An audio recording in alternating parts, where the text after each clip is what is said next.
ವಿರೋಧದ ನಡುವೆಯೂ ನಮ್ಮ ನೀರು ತೆಲಂಗಾಣ ರಾಜ್ಯಕ್ಕೆ ಹರಿದಿದೆ. ರಾತ್ರೋರಾತ್ರಿ ಅದು ಕೂಡ ಆಲಮಟ್ಟಿ ಜಲಾಶಯದಿಂದ ರಾತ್ರೋರಾತ್ರಿ ತೆಲಂಗಾಣಕ್ಕೆ ನೀರನ್ನ ಹರಿಸಿದೆ ಕರ್ನಾಟಕ ಸರ್ಕಾರ.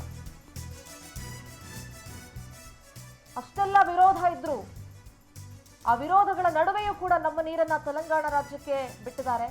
1.27 ಟಿಎಂಸಿ ನೀರು ಆಲಮಟ್ಟಿ ಜಲಾಶಯದಿಂದ ಬಿಡುಗಡೆ ಆಗಿದೆ. ವಿಜಯಪುರ ಜಿಲ್ಲೆ ನಡಗುಂದಿ ತಾಲೂಕಿನಲ್ಲಿದೆ ಜಲಾಶಯ. ಡಿಸಿಎಂ ಡಿಕೆಶಿಗೆ ಪತ್ರ ಬರೆದ ಬೆನ್ನಲ್ಲೇ ನೀರನ್ನ ಬಿಡುಗಡೆ ಮಾಡಿದ್ದಾರೆ. 5 ಟಿಎಂಸಿ ನೀರು ಬಿಡುಗಡೆಗೆ ಪತ್ರ ಬರೆದಿತ್ತು ತೆಲಂಗಾಣ ಸರ್ಕಾರ.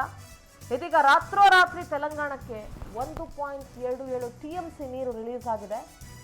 ತೆಲಂಗಾಣಕ್ಕೆ ನೀರು ಬಿಟ್ಟಿದ್ದಕ್ಕೆ ಜಿಲ್ಲೆಯ ರೈತರು ಆಕ್ರೋಶ ವ್ಯಕ್ತಪಡಿಸ್ತಾ ಇದ್ದಾರೆ. ನೀರು ಬಿಡುಗಡೆ ಸಮರ್ಥಿಸಿಕೊಂಡಿದ್ದಾರೆ ಸಚಿವ ಶಿವಾನಂದ ಪಾಟೀಲ್. ನಾಚಿಕೆ ಆಗ್ಬೇಕು ನಿಮ್ಗೆ ಈ ರೀತಿ ಸಮರ್ಥನೆಯನ್ನ ಮಾಡ್ಕೊಳ್ಳಿಕ್ಕೆ. ಬಿರು ಬೇಸಿಗೆ ಶುರು ಆಗ್ತಾ ಇದೆ. ನಮ್ಮ ರೈತರಿಗೆ ನೀರು ಬೇಕು, ಕೃಷಿಗೆ ನೀರು ಬೇಕು, ಕುಡಿಲಿಕ್ಕೆ ನೀರು ಬೇಕು, ಪ್ರತಿಯೊಂದಕ್ಕೂ ನೀರು ಬೇಕು. ಅಷ್ಟು ರೈತರ ವಿರೋಧ ಇದ್ರೂ ಕೂಡ 2025ರ ಮಹಾಶಿವರಾತ್ರಿಗೆ ಸ್ವಾಗತ. ಈ ರಾತ್ರಿಯನ್ನ ಧ್ಯಾನದಲ್ಲಿ ತನ್ಮಯರಾಗುವ ಅನುಭವವಾಗಿಸಲಿದ್ದೀವಿ. ಸಂಗೀತ, ನೃತ್ಯ, ಧ್ಯಾನ ಮತ್ತು ಉತ್ಸವಗಳಿಂದ ಕೂಡಿದ ರಾತ್ರಿ. ಇದು ನನ್ನ ಹಾರೈಕೆ ಮತ್ತು ಆಶೀರ್ವಾದ. ಇದು ಕೇವಲ ಜಾಗರಣೆಯ ರಾತ್ರಿಯಾಗದೆ ನಿಜ ಜಾಗೃತಿಯ ರಾತ್ರಿಯಾಗಬೇಕು. ಎಲ್ಲಕ್ಕಿಂತ ಹೆಚ್ಚಾಗಿ ಈ ಮಹಾಶಿವರಾತ್ರಿ ಎಂದು ಶಿವನ ಸಂಘದಲ್ಲಿದೆ. ರಾತ್ರೋರಾತ್ರಿ ತೆಲಂಗಾಣ ರಾಜ್ಯಕ್ಕೆ ಅವರು ಪತ್ರ ಬರೆದ್ರು ಅಂದ ತಕ್ಷಣ ನೀರು ಬಿಟ್ಟಿದ್ದೀರಲ್ಲ. ನಮ್ಮ ಎಷ್ಟು ಬೇಡಿಕೆಗಳಿಗೆ ಬೇರೆ ರಾಜ್ಯ ಸ್ಪಂದಿಸಿದೆ ಹಾಗಾದ್ರೆ?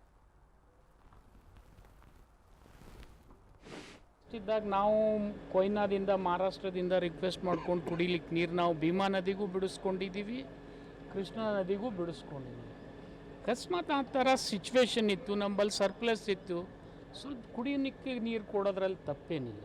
ನನ್ನ ಮಾತಿನಲ್ಲಿ ರೈತರದಿಗೆ ನೀರು ಕೊಟ್ಟು ಉಳಿತಿದ್ರೆ ನಾವು ಕೊಟ್ಟರೆ ತಪ್ಪೇನಿಲ್ಲ. ರೈತರ ಮನಸ್ಸು ಒಡೆದಿಲ್ಲ.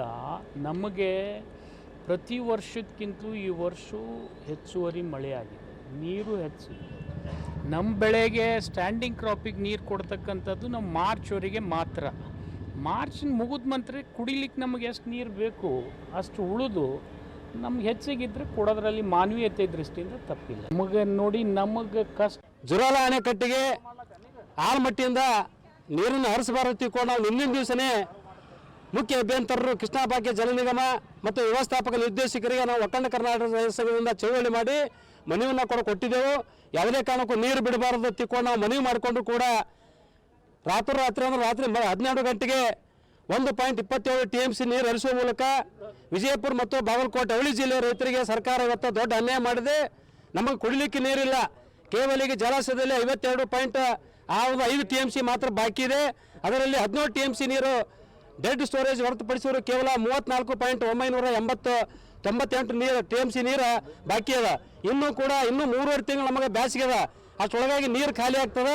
ಕುಡಿಲಿಕ್ಕೂ ಕೂಡ ನೀರಿನ ಒಂದು ತಾಪತ್ರಯ ಎದುರಾಗ್ತದೆ. ಜಾನುವಾರು ಕುಡಿಲಿಕ್ಕೆ ನೀರು ಸಿಗೋದಿಲ್ಲ. ಅಂಥ ಪರಿಸ್ಥಿತಿ ಇವತ್ತು 5 TMC ನೀರು. ದೂರವಾಣಿ ಸಂಪರ್ಕದಲ್ಲಿ ಜಾಯ್ನ್ ಆಗ್ತಾ ಇದ್ದಾರೆ ಸುನಿಲ್. ರೈತರ ವಿರೋಧದ ನಡುವೆ ಕೂಡ ರಾತ್ರೋರಾತ್ರಿ ತೆಲಂಗಾಣ ರಾಜ್ಯಕ್ಕೆ ನೀರನ್ನ ಆಲಮಟ್ಟಿ ಜಲಾಶಯದಿಂದ ಹರಿಸಲಾಗಿದೆ. ಇದಕ್ಕೆ ಸಂಬಂಧಪಟ್ಟಂತಹ ಎಲ್ಲ ಡೆವಲಪ್ಮೆಂಟ್ಸ್ ಆಗ್ತಾ ಇದೆ ಸುನಿಲ್ ಅಲ್ಲಿ? ಅಂತಂದ್ರೆ ವಿಜಯಪುರ ಜಿಲ್ಲೆಯ ಆಲಮಟ್ಟಿ ಜಲಾಶಯದಿಂದ ಈಗಾಗಲೇ ತೆಲಂಗಾಣ ಸರ್ಕಾರಕ್ಕೆ ನೀರು ಬಿಟ್ಟಿರುವಂತದ್ದು. ಅಂದ್ರೆ 5 TMC ಅಷ್ಟು ನೀರು ಬಿಡಬೇಕು ನಮಗೆ ಕುಡಿಲಿಕ್ಕೆ, ಜೊತೆಗೆ ಕೃಷಿಗೆ ಕೂಡ ನೀರಿನ ಅವಶ್ಯಕತೆ ಇದೆ ಅಂತ ಹೇಳಿ ಅವರು ಏನು ರಾಜ್ಯ ಸರ್ಕಾರಕ್ಕೆ ಹಾಗೂ ಜಲಸಂಪನ್ಮೂಲ ಸಚಿವರಿಗೆ ಪತ್ರವನ್ನ ಬರೆದಿದ್ರು. ಈ ಪತ್ರ ಬರೆದ ಬೆನ್ನಲ್ಲೇ ಈಗ ಅವರಿಗೆ 1.27 TMC ಅಷ್ಟು ನೀರನ್ನ ಬಿಟ್ಟಿರುವಂತದ್ದು. ಇದು ಈ ಭಾಗದ ರೈತರಲ್ಲಿ ಸಾಕಷ್ಟು ಆಕ್ರೋಶಕ್ಕೆ ಕೂಡ ಎಡೆ ಮಾಡಿಕೊಟ್ಟಿದೆ. ಈಗಾಗಲೇ ಕೇವಲ ಆಲಮಟ್ಟಿ ಜಲಾಶಯದಲ್ಲಿ 51 TMC ಅಷ್ಟು 51 TMC ಅಷ್ಟು ನೀರಿದೆ. ಈಗ ಇನ್ನೂ ಬೇಸಿಗೆ ಹೊತ್ತಿನಲ್ಲೇ ಈಗ ನಮಗೆ ನೀರಿನ ಅಭಾವಕ್ಕೆಲ್ಲ ಹಳ್ಳಿಗಳಲ್ಲಿ ಉಂಟಾಗ್ತಾ ಇದೆ. ಇದರ ಮಧ್ಯೆ ಬೇರೆ ರಾಜ್ಯಕ್ಕೆ ತೆಲಂಗಾಣದವರಿಗೆ ನೀರು ಬಿಡುವಂತದ್ದು ಎಷ್ಟರ ಮಟ್ಟಿಗೆ ಸರಿ ಎಂಬ ಆಕ್ರೋಶವನ್ನು ಕೂಡ ಹೊರಹಾಕ್ತಾ ಇದ್ದಾರೆ. ಜೊತೆಗೆ ಮೊದಲು ಆಂಧ್ರ ಪ್ರದೇಶದವರು ಏನು ಆಲಮಟ್ಟಿ ಜಲಾಶಯದ ಎತ್ತರದ ವಿಚಾರವಾಗಿ ಸುಪ್ರೀಂ ಕೋರ್ಟ್ ಮೊರೆಯನ್ನು ಹೋಗಿದ್ದಾರೆ. ಆಲಮಟ್ಟಿ ಜಲಾಶಯವನ್ನ ಎತ್ತರ ಮಾಡಬೇಡಿ ಅಂತ ಹೇಳಿ ಸುಪ್ರೀಂ ಕೋರ್ಟ್ ಮೊರೆ ಹೋದಂತವ್ರು ಆಂಧ್ರದವರು. ಈಗ ಆಂಧ್ರ ಮತ್ತು ತೆಲಂಗಾಣ ವಿಭಜನೆ ಆದ್ರೂ ಕೂಡ ಆಂಧ್ರ ದವರೇ ಸುಪ್ರೀಂ ಕೋರ್ಟ್ ಮೊರೆ ಹೋಗಿದ್ದಾರೆ. ಅಂದ್ರೆ ಆಲಮಟ್ಟಿ ಜಲಾಶಯ ಎತ್ತರವನ್ನು ಮಾಡಬೇಡಿ ಅಂತ ಹೇಳಿ. ಅಂತವ್ರಿಗೆ ಯಾಕೆ ನಮ್ಮ ನೀರನ್ನ ಬಿಡಬೇಕು ಎಂಬ ಒಂದು ಒತ್ತಾಯ ಕೂಡ ರೈತರದ್ದಾಗಿದೆ. ಜೊತೆಗೆ ನಮಗೆ ನೀರಿನ ಅಭಾವ ಉಂಟಾಗುತ್ತೆ. ಇಂಥ ಸಂದರ್ಭದಲ್ಲಿ ನಮ್ಮ ಅಭಾವವನ್ನು ಲೆಕ್ಕಿಸದೆ ಅಲ್ಲಿ ಕಾಂಗ್ರೆಸ್ ಸರ್ಕಾರ ಇದೆ ಎಂಬ ಕಾರಣಕ್ಕಾಗಿ ಇವ್ರು ನೀರನ್ನ ಅಲ್ಲಿಗೆ ಬಿಟ್ಟಿದ್ದಾರೆ ಆರೋಪವನ್ನು ಕೂಡ ಈ ಭಾಗದ ರೈತರು ಮಾಡ್ತಾ ಇರುವಂತದ್ದು. ಜೊತೆಗೆ ಈ ವಿಚಾರವಾಗಿ ಸಚಿವ ಶಿವಾನಂದ ಪಾಟೀಲ್ ಅವರು ಕೂಡ ಪ್ರತಿಕ್ರಿಯೆ ನೀಡಿದ್ದಾರೆ. ಅವರಿಗೆ ಕುಡಿಯಕ್ಕೆ ನೀರಿನ ಸಮಸ್ಯೆ ಆಗಿರ್ಬೋದು, ಇದನ್ನ ನೀರು ಬಿಟ್ಟಿರುವಂತದ್ದು ತಪ್ಪೇನಿಲ್ಲ ಎಂಬ ಮಾತನ್ನು ಕೂಡ ಸಚಿವ ಶಿವಾನಂದ ಪಾಟೀಲ್ ಅವರು ಹೇಳ್ತಾ ಇರುವಂತದ್ದು. ಹೀಗಾಗಿ ರೈತರ ರೈತರ ಆಕ್ರೋಶಕ್ಕೆ ಕೂಡ ಇದು ಎಡೆ ಮಾಡಿಕೊಟ್ಟಿದೆ. ಜಲಾಶಯದ ಎತ್ತರದ ವಿಚಾರವಾಗಿ ಆಂಧ್ರದವರೇನು ಸುಪ್ರೀಂ ಕೋರ್ಟ್ ಮೊರೆ ಹೋಗಿದ್ದಾರೆ, ಎತ್ತರ ಮಾಡಬೇಡಿ ಅಂತ ಹೇಳಿ. ಈಗ ನಮಗೆ ನೀರಿನ ಅಭಾವ ಮುಂಬರುವ ದಿನಗಳು ಉಂಟು. ಇದರ ಮಧ್ಯೆ 1.27 TMC ನೀರು ಬಿಡುವಂತದ್ದು ಎಷ್ಟರ ಮಟ್ಟಿಗೆ ಸರಿ, ಮುಂಬರುವ ದಿನಗಳಲ್ಲಿ ಇದೆ ಮುಂದುವರೆದ್ರೆ ನಾವು ಧರಣಿ ಸತ್ಯಾಗ್ರಹವನ್ನು ಕೂಡ ಆ ಸ್ಥಳದಲ್ಲಿ ಮಾಡಬೇಕಾಗತ್ತೆ ಎಂಬ ಆಕ್ರೋಶವನ್ನು ಕೂಡ ರೈತರು ಹೊರಹಾಕ್ತಾ ಇರುವಂತದ್ದು. ಸಿಂಧೂರ, ಥ್ಯಾಂಕ್ ಯು ಸುನಿಲ್ ನಿಮ್ಮೆಲ್ಲ ಮಾಹಿತಿಗಾಗಿ.